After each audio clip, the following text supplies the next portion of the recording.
the Sound Like Us podcast, where we get the bedroom rock stars out of the bedroom and out into the world to hopefully get them the recognition they deserve. During the interview, we get to know an artist by asking about how important music is to them, from how their early life shaped the musician they became, and their first taste of live music to their first foray into writing and producing and what they have planned for the future. Please like, follow, share, subscribe in all the usual places: Spotify, Apple Podcasts, Amazon Podcasts, Instagram and YouTube. Big thank you to everyone that's done so already. Please spread the word far and wide to your friends and family, and even that annoying prick you sit next to at work. If you like the podcast, please subscribe on whatever podcast platform you use. This helps give the algorithm a big old slap on the chops and gets those musicians even more of the exposure they deserve. If you're a musician, singer-songwriter, rapper, producer, DJ, MC, or even, God forbid, a drummer, and you fancy joining me on the podcast, please don't hesitate to get in touch and we'll get you on. We are also proud to announce that we've partnered up with our mates at East London Recordings. East London Recordings is an independent record label run by independent artists for independent artists. East London Recordings has grown into an influential label committed to helping artists realise their full potential. We will be working with East London Recordings by interviewing their artists on the podcast, giving them more exposure on their background, what inspires them, where they are performing, and what music they have coming out in the near future. There will be many more things to listen out and watch out for, so keep those eyes out and ears peeled. Thanks for listening and enjoy the show. Welcome to the Sound Like Us podcast, and a warm welcome on this day to today's guest, musician, singer-songwriter Craig Edmonds. Craig, good evening even, and welcome to Sound Like Us. How are you doing today? I'm good, dude. How are you? Yeah, not bad. Nice Friday evening.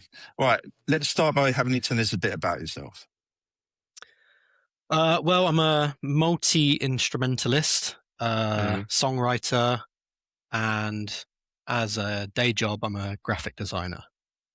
Oh, cool. In a nutshell. So the music's like a little escape for you?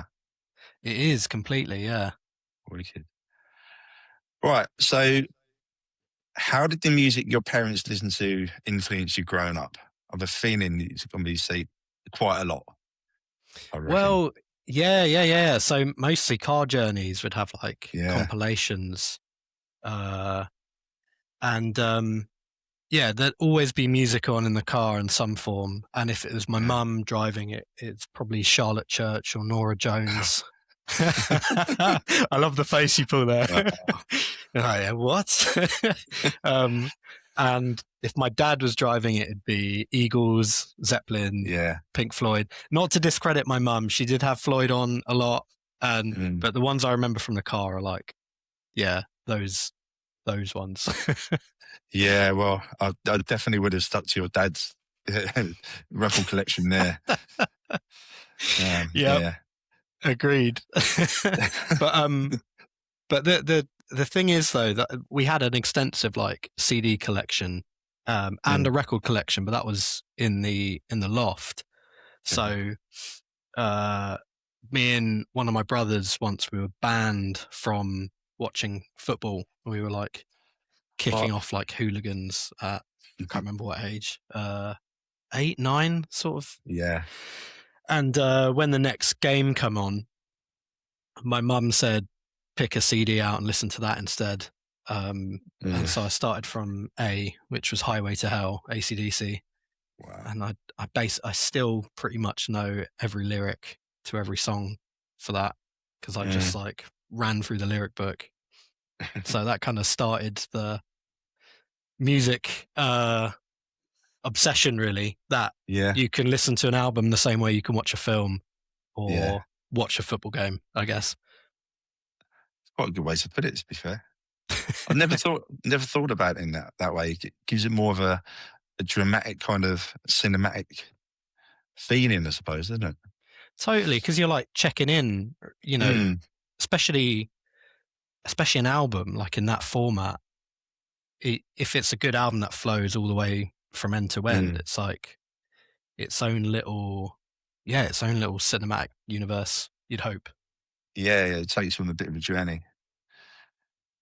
Right, so can you share how your background and the places where you grew up helped to shape you in a musical sense? Well, I kind of grew up in Sutton, Right, and like around that time, really. So neither of my parents are musicians or musical in any way, but there was like a really big music scene when I was a teenager, and so me and most of my mates, all we wanted to do is be in a band.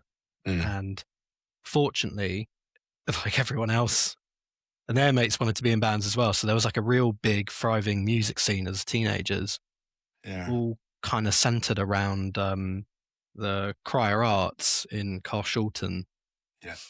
And so I think we played, like, I used to sing for that band. And we used to play like every other month, I'm gonna say. Okay. Because they had so many bands, it was like always rammed. Yeah. And it was like first experience of kind of, I wouldn't call it a nightclub, but when you're under 18, it was like the only thing you could go and do. So yeah, super fortunate for that, really. Okay. But yeah, just being around other people making music at that age, it feels more like playground stuff than it does kind of serious, you know. So yeah, but there are a lot of other bands or sort of artists that you sort of worked with at that time. Oh man, at that Because time, a lot of them would have been starting out themselves, wouldn't they? yeah. You know what? I can't really remember any specific names. No. But if it's any clue, that band I was in was called Warning, which is, you know, like super imaginative. But there were mostly the bills of these shows would be like really long band titles, like You'll Find Her at Midnight or something like that. I've made that one up, but just like these really dramatic, very angsty names. Proper emo. Proper emo, dude. Jesus. So you're an instrumentalist playing each instrument. Is that quite difficult to, you know, working by yourself as opposed to working in a band? It Or is it can. easier? It can be. It can be easier in quite a few ways. I think like the hardest thing is if you come up with an idea, like actually translating that to a recording is really difficult. So like I can have a drum part, and I've only recently just been able to hook up like a MIDI drum kit. But you know, that was only 2 months ago. Up until then, I'd have to just imagine what it would sound like to do drums over it, and just not know until you can figure out a way to have that recorded. Or in fact, that's like the first 2 albums I did, that's why they don't have any drums at all, because I just could not figure out a way to record them. So I was just using all the tools that I had. And I think that's why I've picked up loads of instruments over the course of doing this, is just I kind of know what I can hear on an instrument, and then I've just been like Facebook marketplacing or eBaying super cheap instruments to kind of get going with it. Like I bought like a bass for about 50 quid. Okay. So it's like, you know, now I've got a bass, so now I can put a bass part over stuff, and like I can hear a nylon guitar over that. So I bought one of those for like a tenner. Cool. Yeah. So it's like, yeah, it's hard in the sense that you're just trying to translate what you can hear in your head, but difficult if you don't have like the practical skill set to record anything. That can get quite complicated. It's like a barrier. Yeah. I guess it's something where you kind of, the more you do it, the more you learn. You're learning as you go along. Completely. Yeah. Totally agree with that. Yeah. So I remember, obviously, you mentioned the band nights at the Crier Arts in Carshalton, but were there any other sort of early experiences or incidents you remember growing up that helped you become an artist or inspired you? Sort of. I remember a year, I can't remember, I was in like year 4 or 5, and there was the year 6s did their school assembly. Yeah. And before then, I'd never been interested in doing anything musical. And then this girl played whatever the Titanic song is. I can't remember it. My Heart Will Go On. Heart Will Go On, yeah. On the flute. And I don't know, this must have done something because I started learning the flute based on hearing her play it. Was it you thinking, I can do fucking better than that? Could have been. Yeah, I don't know. Yeah. It reminds me of a time that me and my friend did an open mic gig in Camden. And one of the acts before us was a girl playing the Pink Panther theme tune on the saxophone. And Really? It was fucking horrendous. It was horrendous. But you had no urge to pick up the saxophone? No. I just said to my friend, we need to rock this joint to get that noise out of our system. Oh dear. So I played the flute for a bit, and then I met one of my oldest mates. He was younger than me, and he played the drums, and I pretty much gave up the flute on the spot. Seeing him play the drums, I was like, I want to do that. Much cooler. Yeah. So your latest album, View from This Side, came out in November last year, and you say on your biography it shows a more vulnerable side to you. Tell us a bit more about that. Well, I've got a tendency of hiding behind kind of metaphors in my lyrics. So the further you go back in the stuff I've released, there'll be like inklings of like the first album I wrote. There's a lot of this like light and darkness, and I'm clearly talking about, I mean, from my own opinion, I'm clearly talking about depression and elation, but I'm hiding behind these kind of like these poetic ways of describing that. And I think it does make for really nice like imagery if you listen to it, but the new album is not that.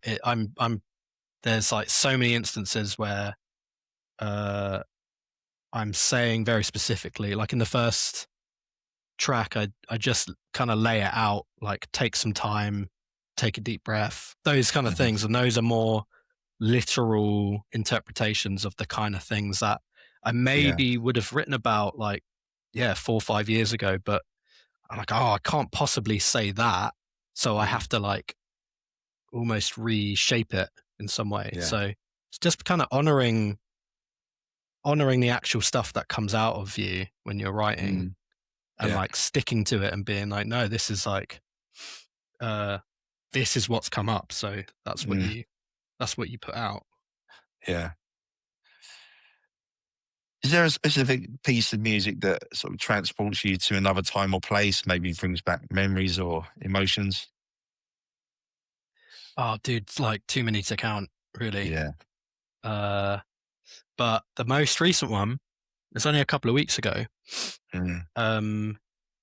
My alarm went off, and or maybe it wasn't my alarm, but it was super early in the morning, and New Radicals came on.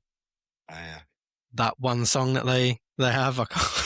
Do they have more than one song? I can never remember what it's called though. But it's the one that's like 1, 2, 1, 2. That one. That was just on the radio all the time when I was growing up, and it's got such a like feeling of it just feels like a different time. I mean, it was, but it also feels like it. So I kind of sat there the other week just being like, damn, like I had a proper nostalgia hit off of that. Yeah, it's the kind of song that reminds you of being young. Yeah. And for me, especially like back of the car, really. Yeah, I think that came out, it must have been about 2000, maybe. I think around that time, like kind of post-Britpop sort of stuff. Yeah. They're an American band, aren't they? You know, I actually have no idea. I've never looked them up. We should find out. Do a bit of live Googling. We'll say that they are. Yeah, okay. There might be Belgian for all we know. Who knows? Yeah. Right, who would you say are your main influences? I think I'd definitely put the Beach Boys first. Oh yeah, for me. absolutely. But it's sort of like a bit of a weird melting pot because I grew up on like classic rock first, and anything that wasn't classic rock, I wasn't interested. Yeah. And then the first stuff I started getting into was like they class it as new metal now, but that kind of era of music. Yeah. So like yeah, all of that sort of stuff. Beach Boys came only when I was like in my early 20s, really. So I think somewhere in what I do is hopefully a mix of me. I'm not, infusing metal with sunshine pop or anything, but I'd like to think that there's like influences from everywhere. Yeah. But then everyone says that, and I don't know how true it is, but I think some people would sort of they palm it off as a bit of a cop out answer sometimes when they say that. Yeah, I'll give you a non cop out answer. Yeah. If you listen to my stuff now, I would say it's like 70s soft rock. So like Bread or Seals and Crofts or America, but slightly more Pink Floyd. Okay. Yeah. That's definitely very 70s. Right. Got a random question for you now. If you could take any person to any gig in history by any artist, A, who would you take? B, what gig would it be? And C, why would you take that person to that gig? Oh man. I think I think I'd love to take my dad to probably Led Zeppelin at the Albert Hall. I think so. It's a kind of it's a bit of a running joke that I don't know if my dad's seen Zeppelin or not. He was very vague about it when we used to ask him growing up. So it's like a bit of a running joke, but we've watched like the live DVDs of the Albert Hall stuff endlessly. So yeah, to actually be there, that would be a whole different thing. Be cool. I mean, I think your dad would shout it from the rooftops if he had actually been there to see them. What's your answer to that? My answer to that? What's your holy grail gig? You know, I've never asked myself this question before. I think I'll probably take my dad to see Johnny Cash. Where that would be, I don't know. Maybe Folsom Prison. Oh wow! I don't know what my dad would be in prison for. But that was a famous live album, wasn't it? Yeah. I can't think of anyone else at the minute. That's a tough question, though. Yeah, it catches people out, and I quite enjoy it sometimes. There's another one coming up, by the way. It's one that I think is easier, but a lot of people say, "Oh, you've caught me out on that. I can't think of it." But yeah, be prepared. All right. Right. What was the first piece of music that you ever wrote? First thing I ever wrote. So in that teenage band, I didn't do any of the songwriting. That was all my brother, and I would come up with lyrics, but just never the actual song. Yeah. And then I'm gonna say like from maybe 20 to like 24, 25. I wrote a few songs that I really wanted to write like the Smiths style music. Yeah. But there's a difference between trying to write something and like just what comes out. So I'd say like the first thing I ever wrote was a song called Bunny Song, which is on the first album. And yeah, and that's the first song that came out, or that I came up with, that I felt like it was something I would come up with. It just felt more natural. So, and the reason it's called Bunny Song, by the way, is it was over COVID.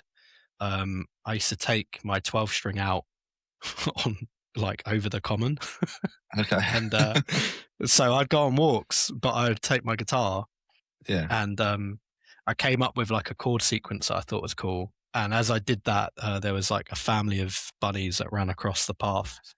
Right. And so I didn't even think it would be a song, but I just remember that, and I was like, I'll try and write it around that that sentiment. Cool. Right. Do you recall or remember the first gig that you ever went to? Yes, I do.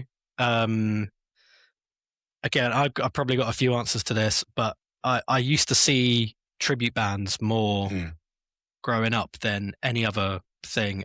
But the first like proper gig was The Offspring in the like Carling Brixton Academy, and it wasn't a gig I chose to go to. Just someone at school wanted to go, and I was like, "Oh, Dad, can I have 30 quid? I'm going to go to Brixton and see the show." And I'm like 13, and he was like, "No, you're not. I will take you and your mate, but you're not going by yourself." Yeah, oh, definitely. Fucking yeah. So my mum and dad let me go to see Oasis when I was 16 at Wembley, all on my own. So that is. I think they just said, "Go on, fuck off, get out." What album tour was that? Be Here Now, 1997. Oh, nice. So like at their most excessive, basically. Yeah, definitely. Yeah, 100%. So, have you done much in the way of live performances yourself? You know, obviously, apart from the art centre you were talking about a bit earlier. Kind of, yeah. So like actually, since writing my own stuff, I used to play the folk club a lot at the Crier Arts. They do that every month. I haven't been down in a very, very long time, but I sort of the songs I was writing, I didn't really know where to play them. And I tried a few open mics, but it's so loud in pubs.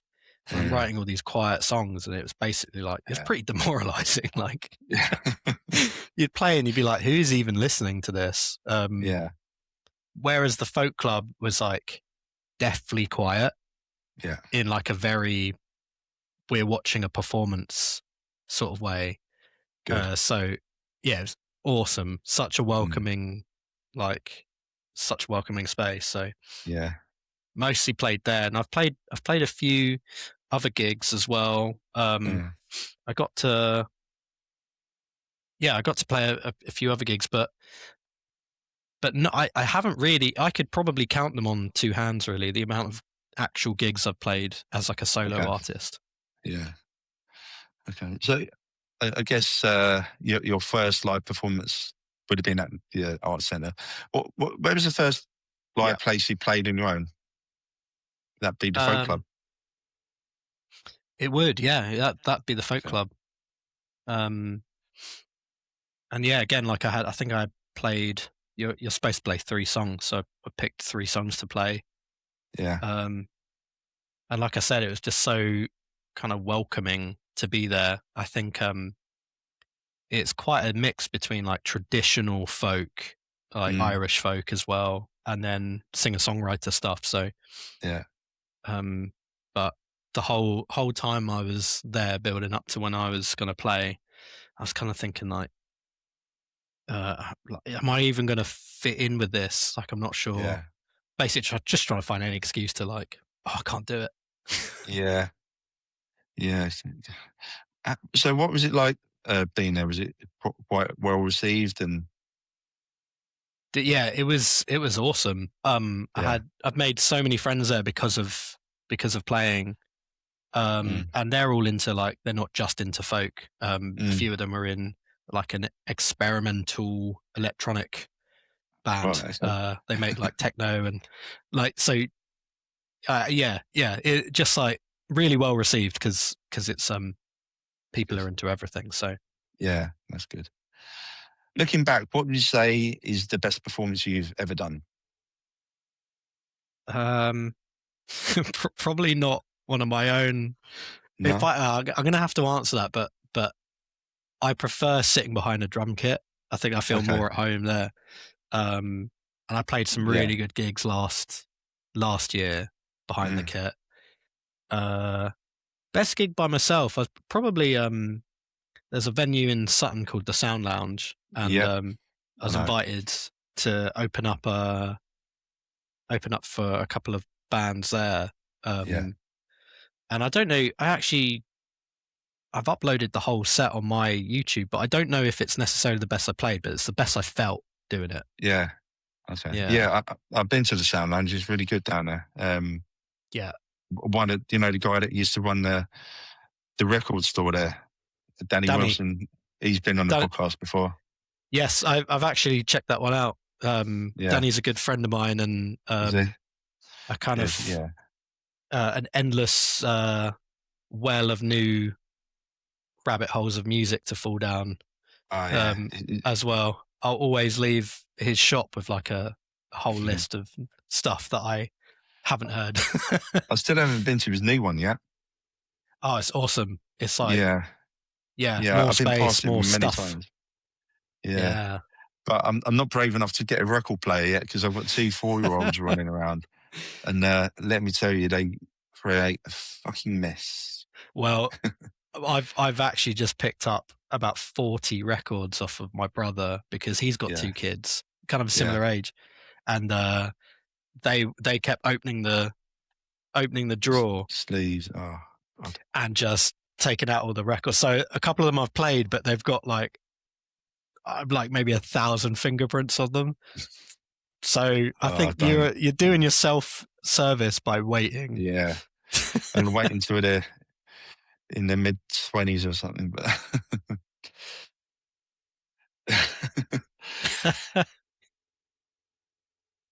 is there a particular venue that stands out for you as a favourite place to perform?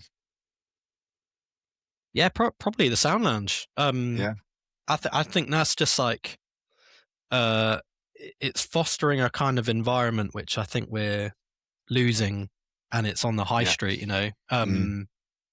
I think it's just brilliant, and again, like the variety of different people they get on there. It's just and the amount of work they do for the community there as well. They help. I think it's on a Tuesday or something. They feed people for free. Do a lot of good for the environment, and it just seems like such a great place to people to convene and go and meet, have a cup of tea, and listen to great music as well. 100%, dude. They kind of balance out the amount of music they support with the amount of like just humanity they support as well. I think. Yeah, they're fucking awesome. Yeah, anyone that's in the Sutton area, go and check out the Sound Lounge. Put a bit of money behind the bar and just have a nice time there. 100%. Right, so you say that the album came from a really personal place, like for a couple of years of self-help and a journey into therapy. Tell us sort of how you worked that into the album. So I mean, some of the songs are directly like notes written from my therapy notes.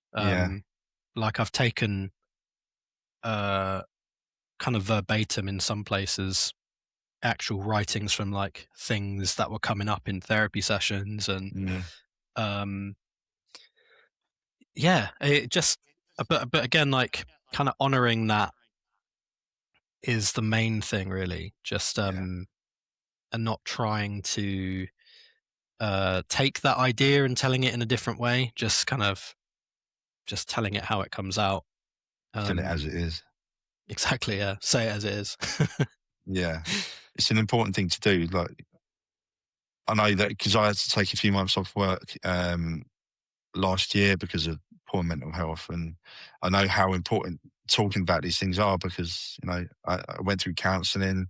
I speak with a therapist now. It's so important to get these things out, and sometimes I write songs about it, and like you've gone through yourself, you know how important that is. Yeah, sorry to hear that, dude. That's the universe experience, isn't it? But I completely echo. Talking is like, that is king, really. And for songwriters, like this is one thing that I found is I was almost more honest in my lyrics than I was with my therapist. It's like, so it's clearly Strange, yeah. a very good way of me being able to connect with myself in a very like non-judgmental, very open way. And I get to kind of disguise it as music, like it's like me connecting with myself is art. There's like a barrier there, which is like there's a good layer. You can almost like separate yourself a little bit from it. Yeah. But music has a funny way of sort of bridging that gap, doesn't it? Especially when it comes to writing your own songs. You write things down and you think, wow, that really hits home for how I feel. And I guess it has a weird way for doing that. And there's a relatability with it as well. And people find themselves in it. Excuse me. Right. Time for the next random question. Oh, no. If you could save 5 albums by 5 different artists from a burning building, which 5 are you going to go for? Told you.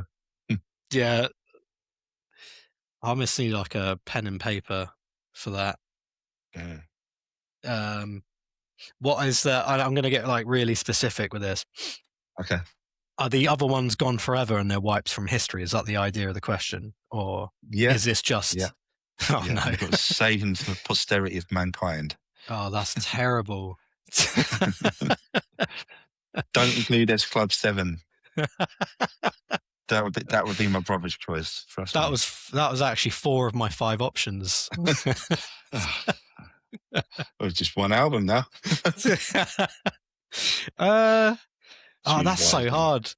I'd if I had my brain in, I would try and pick something from different genres, each one. But I don't think I'm going to be able to do that. I guess Pet Sounds has to be there. It does indeed. Yeah. Just need another 4 now. Yeah. So we're going to go Pet Sounds. I think I'm going to pick Abbey Road. Yeah. I'm going to say Birds, Notorious Bird Brothers.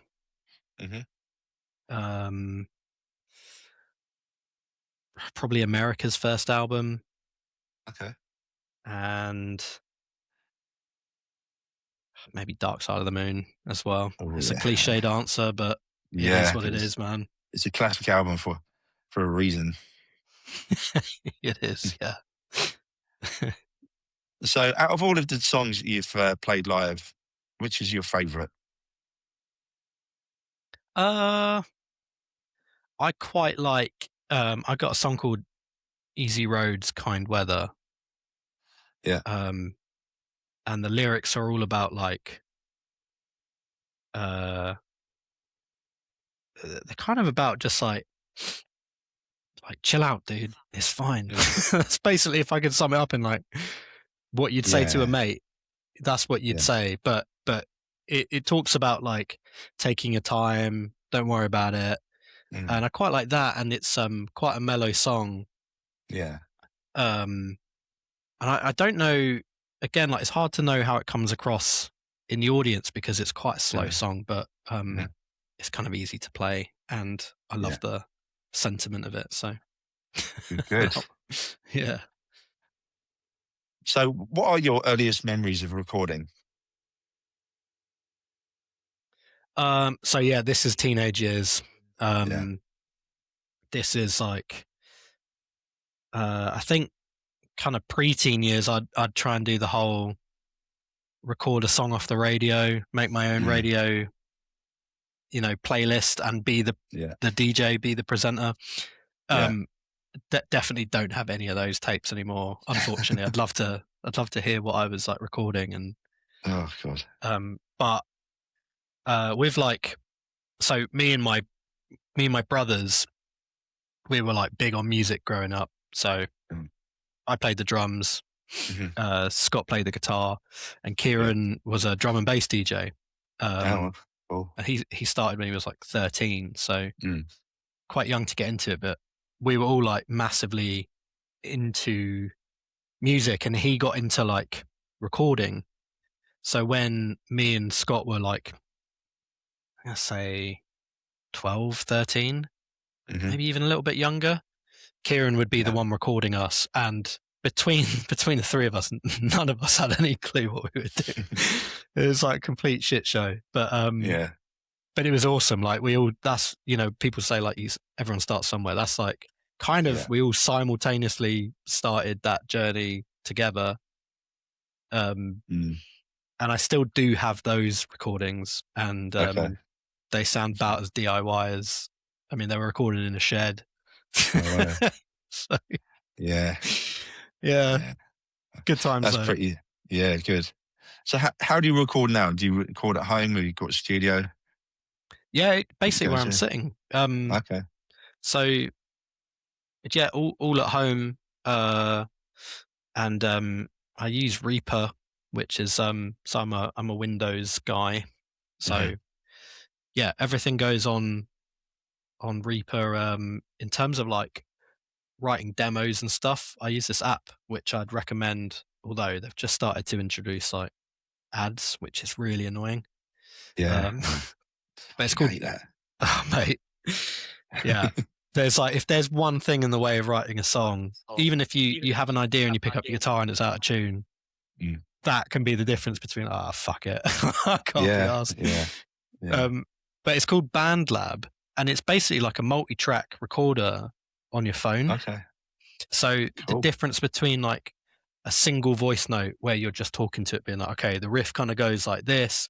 Oh, and then under that you do this, or you can basically just hit record and then make a new track and then hit record. And you can kind of do it in a really rough sense on your phone. And that's been like a game changer for me, because I can actually get the ideas out of my head. And then I'll just kind of try and replicate that on the computer, really, like in a proper way. It's a good idea. I need to check that out. Because in a minute, when I write a song or come up with something, I just go straight onto the voice recorder, and it sounds like it just sounds like an elephant banging inside a biscuit tin. Yeah, man. But usually I can get the sort of idea of a song from it, but I need something better than that. Oh, I completely agree. That's why I like honestly, mate, it's a game changer, because it's like having a single voice note. I used to like, I'd play a part and that'd be one voice note, but I wouldn't label it. It'd just be like voice note 200 or something. And then I'd play a lead part and that'd be another voice note. And like you there's no context now for what that lead part was supposed to be over. And so what I do now, anytime I do a demo, all of my demos are the same. I'll say, all right, I'm in standard tuning, capo free, my ring finger is on this, like I'm so like dummy's guide, here's how you play it. Jesus.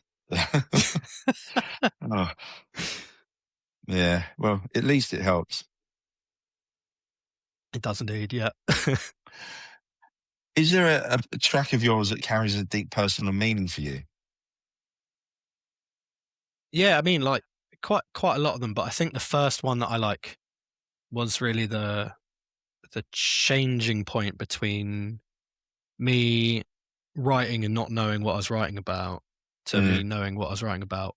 It's probably Sweet July. So it's on my second album. And at the time when I wrote it, it's just another song. And then I think a year after it came out, I like listened to the whole album on like the anniversary of it coming out. And I heard that song and I was like, dude, I think I wrote this for me. Like that's really weird. And I just started bawling, dude, like hearing me say these sentiments that you might say to a friend, but it's so hard to do that. So it was cool. Like, it was really, really cool. And I was like, yeah, okay, that's definitely like a missing thing. I think in my songwriting experiences is I usually don't know what my songs are about until way after the fact. Yeah.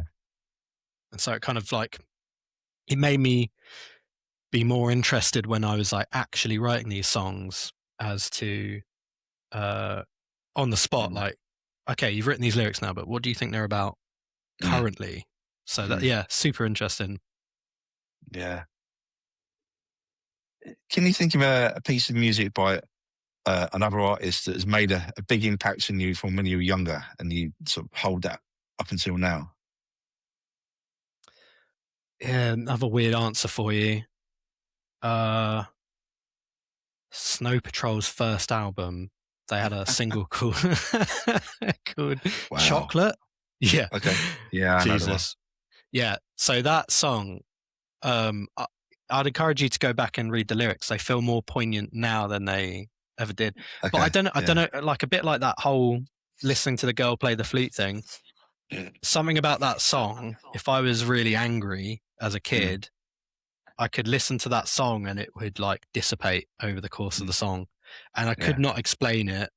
But like as a child, it's very confusing even to be angry, let alone to be soothed by music. Yeah. So I don't know. Like it could have been any other song, but that's the song that picked me, basically. Yeah, it sticks out a bit, doesn't it? Yeah. What is one of your most memorable moments from a live show, whether that's like a crowd reaction, a moment of personal connection, or some funny incident that's just sort of happened that sticks in your mind? I'll go with like personal moment. Again, like at the folk club, Crier Arts. I'd just written a bunch of new songs for what would become my second album. Yeah. And like I get anxious before every performance I've ever done. Like I've always been like that. Every age, I like start yawning before everything. I'll need the loo, or at least I think I need the loo, and I don't. It's like a ritual at this point. Anyway, all those things were happening, and I was just crazy nervous, crazy anxious, and I kind of over-explained this song that I was about to sing. I'm like, oh, I'm going to play a song and I've just written it. I don't know, but you know, whatever. Yeah. I played the song, and like the audience are like really respectful, as I mentioned. But after it, I kind of got heckled, right? What? This dude shouted out, "Absolutely beautiful!" I was like, oh fuck yeah, man, that's amazing. It like squashed the anxiousness. Did it? It was cool. Yeah. Maybe they could see how nervous you were. I think so. I've become a pretty good masker over the years of like, Have you? I can't tell when I'm anxious, but yeah, sometimes it's just impossible. Yeah. Yeah. Yeah, sometimes. So when you do play live, I think I know the answer to this question. Is it just yourself? Do you have other people who might come and collaborate with you on the stage now and then, or? Well, funny enough, I've just put a band together. Okay. Cool. And the thing that I've always disliked about my stuff live is it's so layered, and yet when I play it live, if I want to play with the layers, I play to backing tracks, and there's something very kind of empty about that when it's harmonies and other instruments, and it just I've just never really been into it. It's never done it for me. So when I'm playing by myself now, you know, just be me and a guitar, I think that's the way it's got to be. Yeah. And fortunately with this band, we had our first rehearsal beginning of the month, and we only played 2 songs, but it was like night and day difference. So the plan is to like continue. I'm putting a set list together, and then come summertime, hopefully we'll be out actually playing. Wicked. So are these people that you knew from before, or you had to sort of put the word out? So I know everyone personally, but I've only kind of met them and gotten to know them, I think, in the last 5 years. Okay. Like properly. I'm in I'm in a few different bands as a drummer, and one of them is in fact, two of them are in one of those bands, and one of those guys is also in another band with me. So that there's like cross pollination, really. So it's cool. It feels like returning the favor almost, to be like, can you be in my band? Yeah, it's a good idea. So, talking of which, are there any other bands or artists you've enjoyed playing alongside or seeing live around the sort of local scenes? I think I'm just going to plug all the bands I'm in, if that's cool. Yeah, all cool. Right. If you like Oasis with maybe Keith Moon playing the drums, I'm in a band called Payola, cool. And we've got a bunch of gigs coming up this year, and yeah, that's one of my favorite kind of styles to play is that. Check that out. If you like Blur and like Elvis Costello, Chaz Lehman, I played drums for Chaz Lehman. He's just brought out a new EP, which is like very Gorillaz sounding, actually. Yeah, really cool. And then if you like Olivia Rodrigo, Avril Lavigne, Taylor Swift, anything like that, I played drums for Robin Perrin, and she's got loads of gigs coming up this year as well, and an EP coming out as well. Wicked. And I'm not just saying they're all good because I'm in them. Like, I don't get paid for any of this, so it's like I wouldn't be in them if I didn't enjoy it, and I do enjoy it, and they're all cool people. So that's quite a good broad spectrum of styles there as well. Yeah. Like, it really is. Like, I couldn't play one of those drum styles over the others. Music. Does that fit in well with the stuff that you're doing yourself? Not really. Does it make it a bit tough, or? Yes and no, really. I like, it's a lot to squeeze in, but I've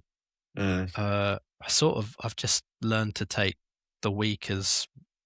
Sometimes I won't even know what I'm doing in the evening of a day. I'll just be like, right, who am I rehearsing with this evening? I'll go from there. And it's like, this coming month is like pretty much booked solid for rehearsals because all of them have got gigs coming up. So it can get like really manic, but I have to remind myself sometimes I opted in for this. This is something I actually want to do. So you got to say it's on me. It's on me. And I think actually something that's like totally changed the attitude is being honest with the people in the band about where you're at. And if you can't be fucked to be there on a Friday evening, I mean, you still have to show up. That's, you signed up for that, but you can still show up and be like, be honest, I can't be fucked today. Yeah. Just so that they know where you're at. And then, you don't just come across as a moody bastard the whole rehearsal. There's enough musicians that are like that. Right. So what does the future hold for you, both in the short term and the long term? So short term, putting the band together. We're going to do some gigs. And I think I'm so excited by that. Like, dude, I can't explain it. Everyone in that band can sing as well. That's good. And so this whole like kind of Sutton Eagles that I've dreamed of is finally happening. Sutton Eagles. Yeah. It's a Palace fan club, isn't it? Basically, yeah. So, well excited by that.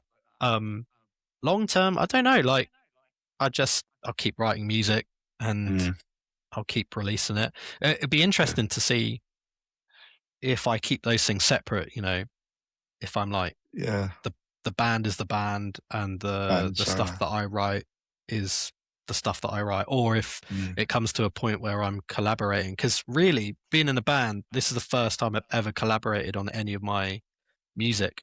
And so I'm like really learning to hear back my own songs and not judge them on the basis of what I did, because it's not going to sound exactly like it is the way I do it.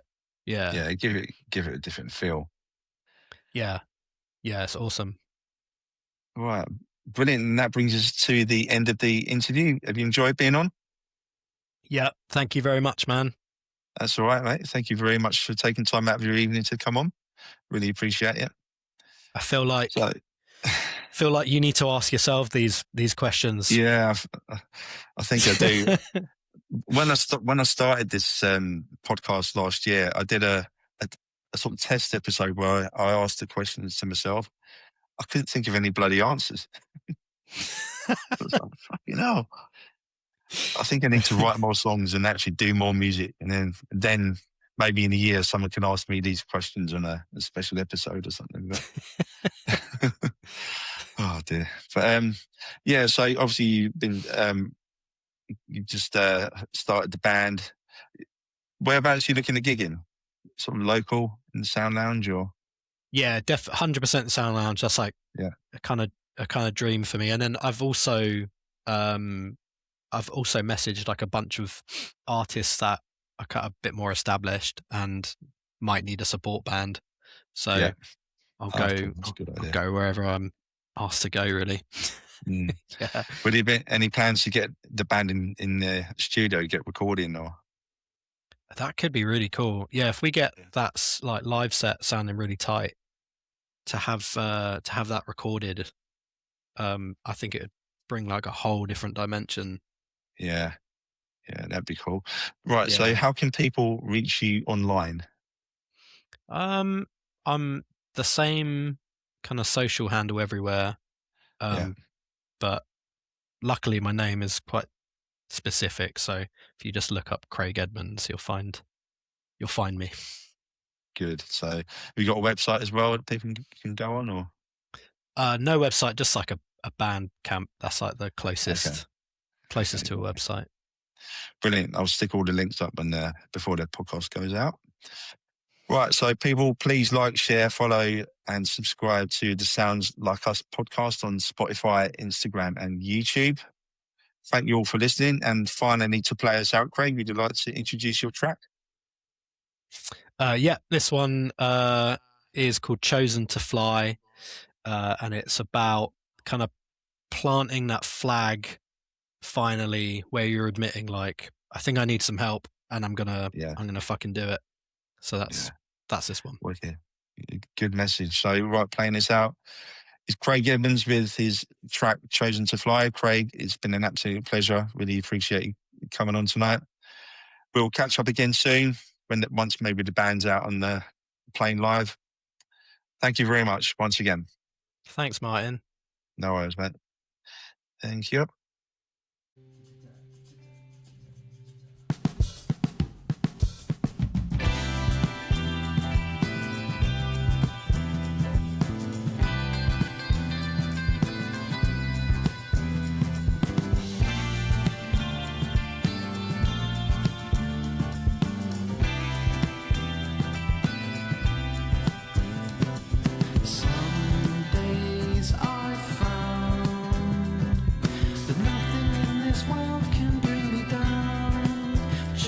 To fly